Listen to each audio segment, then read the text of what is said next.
How's it going, Fins fans? It's your boy Dillon again. I actually got a few things to talk about today. A couple things that I had picked up on late last night, and a couple things from today. So I'll go over those real quick. Just let's see here. What's the first thing? First thing is there. So I read this article. I believe it was last night, and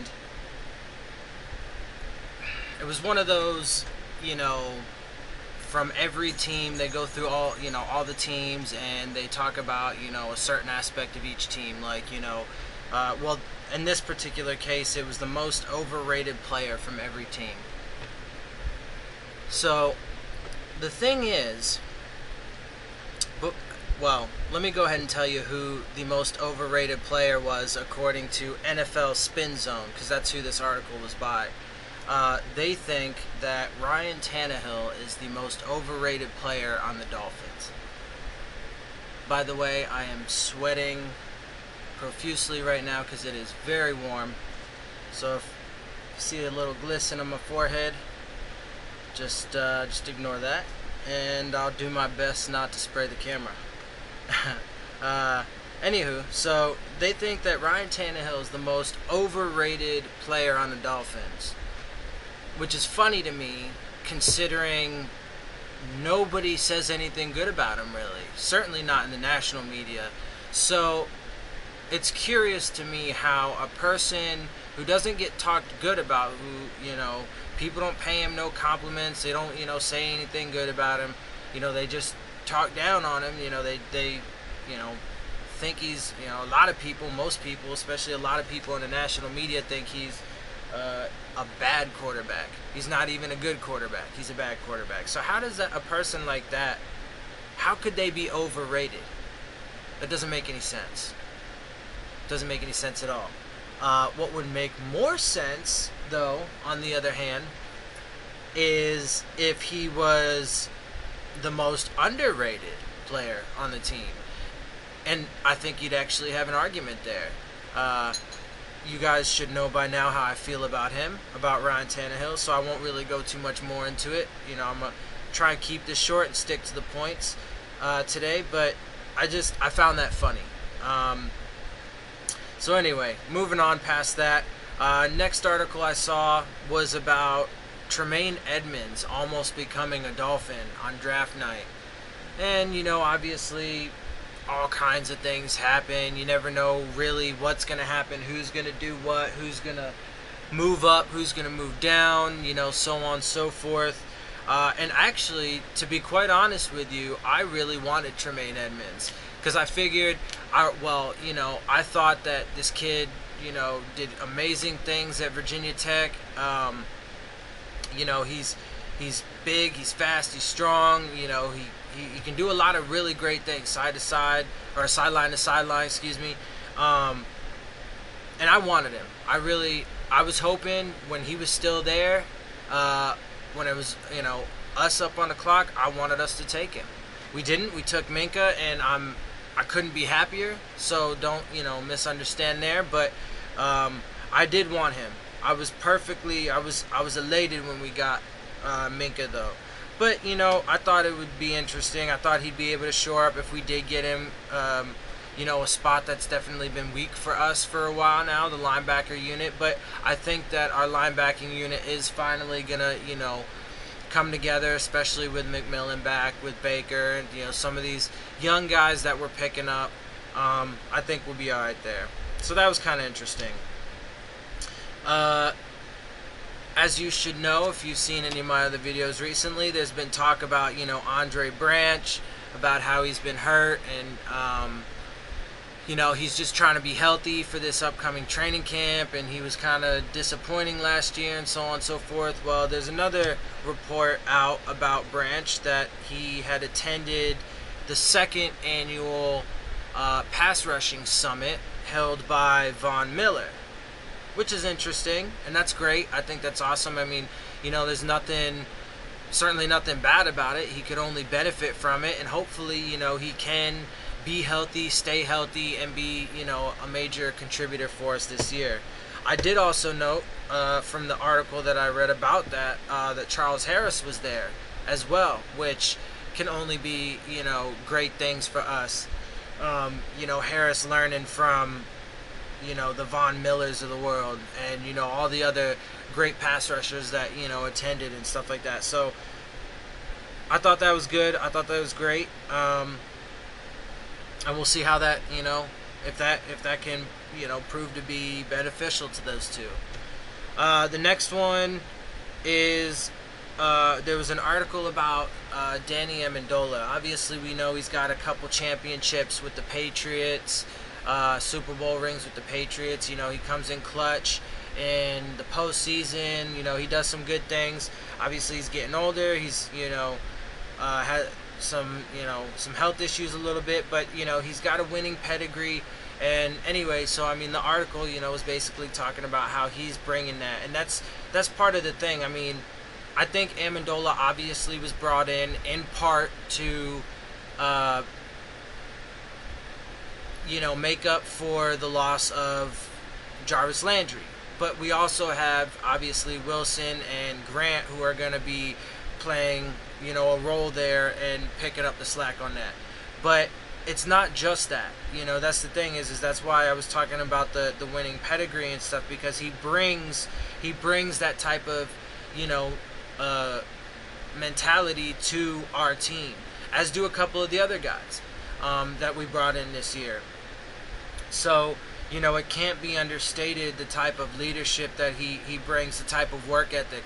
I mean, there were a couple reports earlier in the offseason about how he got so, upset at himself for dropping a pass in practice that, he's screaming, he's throwing his helmet, and it's practice, and it's the offseason. It's OTAs, which is cool, I'm not going to hype it up too much. I'm not going to say that, Danny Amendola is going to be, the absolute tits for us this year and just like hammer people, blah, blah, blah, blah, blah. I'm not going to say he's going to have 1,000 yards for the first time in his career with like 10 touchdowns and blah, blah, blah. That'd be great. But I think he's going to fulfill the role that we need for him to fulfill. He's going to have some production. He's going to be one of those, receivers rotating in and out with all the rest of the guys, making the offense unpredictable and explosive. But I also think he's going to bring that type of, winning mentality, as he likes to say it, practice at a championship level. That was a direct quote from him. And, I mean, we need that, and that plays into, the culture change of what Adam Gase is doing and why now he finally has, the team that he wants. So I'm really excited about that. Another thing real quick, there was an article about would players in the NFL go out on a strike to get their contracts guaranteed, like in the NBA. And actually, Kirk Cousins just got a 3-year fully guaranteed contract. Now, I don't know. I think they might. I think it's a possibility. I think they should. I think they should do something.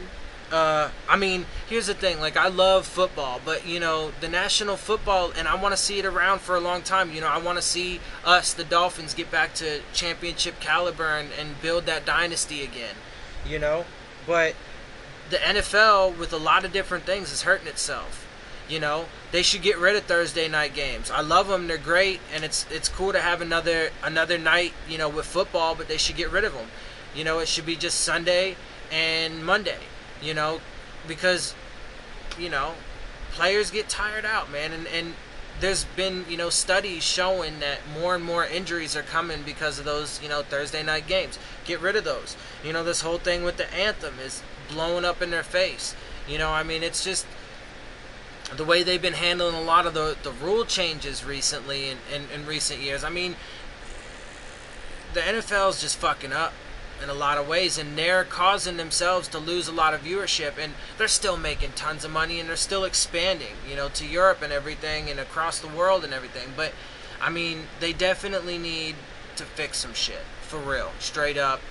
And I think that definitely the players need to get what's theirs. I mean, it's the most violent, well, I don't know about this for sure. I'm sure there's probably sports out there that are more violent, but it's definitely one of the, most popular in the U.S. and across the planet sports that,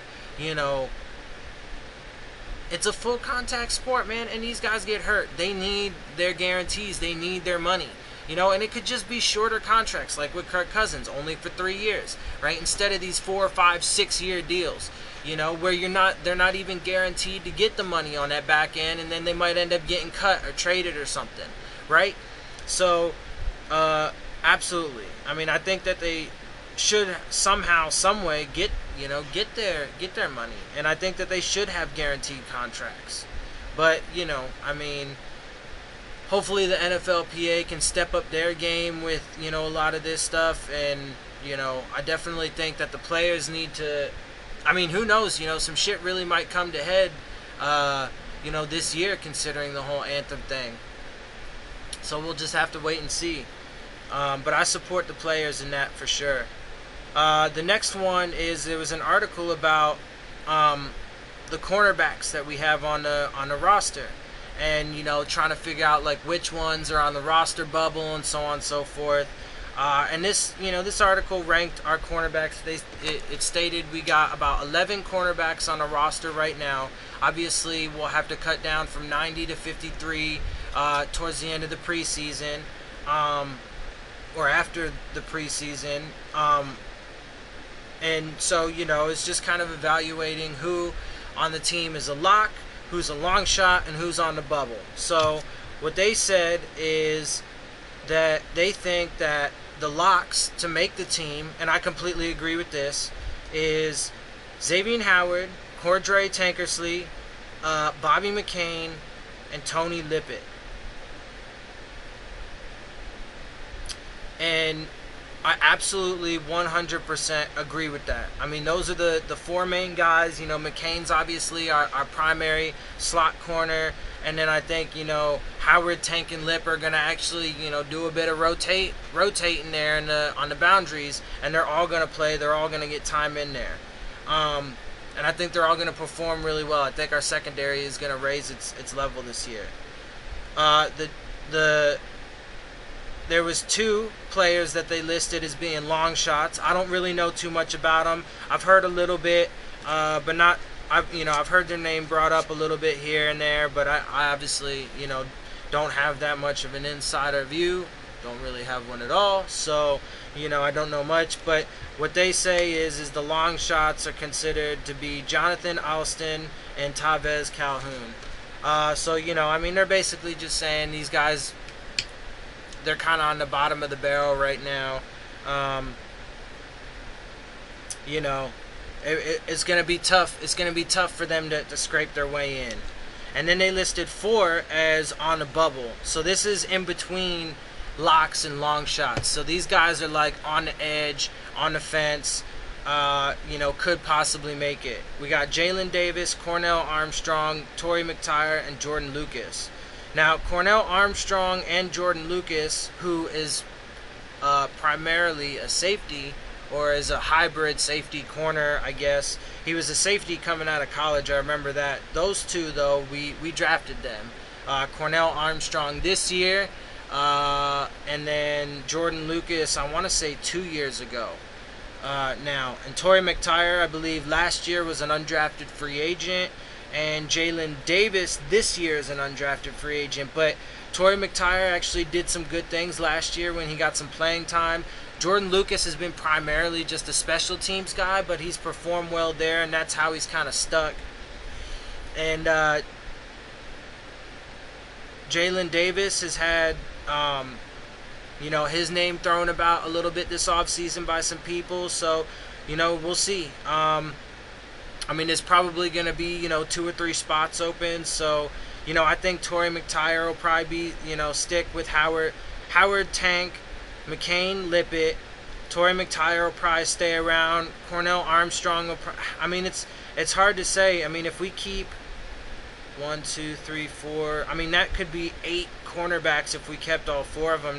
There might have to be some tough choices there. But we'll see how that shakes out. Going into training camp and through the preseason and stuff. So the final thing, real quick, I want to talk about is Julian Edelman is going, and this is great. I absolutely love this. This is fantastic. Julian Edelman is going to be out for our first game against the Patriots in Foxborough in Week 4 of this year because he violated substance abuse policy of the NFL. And as of today, it got upheld. So that means he tried to appeal it, and it got upheld to the full 4. Didn't even get reduced, which is beautiful because we were the 4th game. Obviously, Week 4, we were the 4th game. We are the 4th game of that suspension. So now we have Danny Amendola. They don't have him anymore. Julian Edelman's gone for that game, and I think we can actually cover Gronk now with Jerome Baker and Minka on the field and Raekwon McMillan back, and with the rotation of fucking D linemen that we're going to be doing and the coverage of our corners and stuff. I think we're finally going to be able to cover Gronk. And I mean, shit, dude. I think our pass rush is going to be better. I think we're going to be harassing Brady like we were in the second game that we played against them last year when they came down to Hard Rock. Cooks, got completely shut down by Howard. He can do it again. Howard's going to have a better year this year than he did last year, I believe. So, I think we actually stand a really good shot of beating the Patriots in Foxborough this year. Better than we've ever had. And it's crazy because I believe that we're going to go 3-0 those first 3 games of the year before we get to that Patriots game in Foxborough. So we're going to be 3-0, but nobody's really going to be talking about shit. We're going to have really good games. We're going to be putting it together. The offense is going to be showing to be explosive, but I bet you anything, the defense is going to be showing strong, and I bet you anything still, national media and everybody's just going to be like, the Dolphins ain't shit. They're going to fucking blah, blah, blah, blah, whatever. But then we're going to go into Foxborough in Week 4. Edelman's going to be gone. Amendola's going to be playing against his old team. Cooks is going to get shut down. Brady's going to get harassed. And Gronk is going to hate his fucking life. And we're going to go in there. We are going to steal a victory away from the Patriots in Week 4 in Foxborough. By the way, I think we're going to sweep the entire division this year. And we're going to stun the fucking world.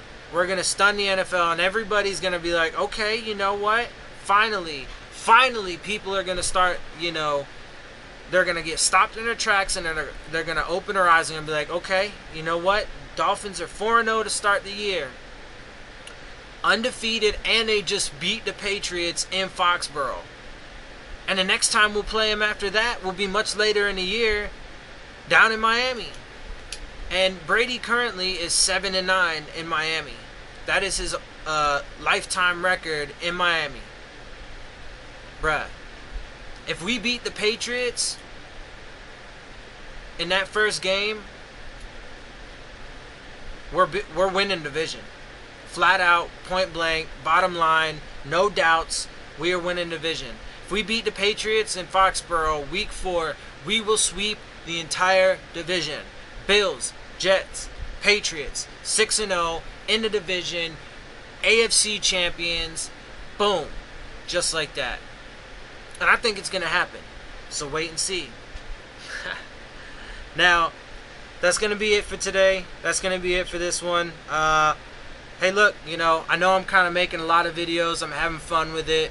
But as long as, as long as there's some stuff to talk about, I'm going to get on and talk about it. So if you like the video, definitely be sure to subscribe. Throw some comments, man. I want to get talking to some people.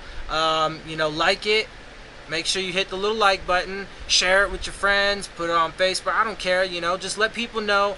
I'm trying to grow this a little bit. I'm trying to have some fun with it. So come have some fun with me. And that's it for now. So fins up, and I'll see y'all next time.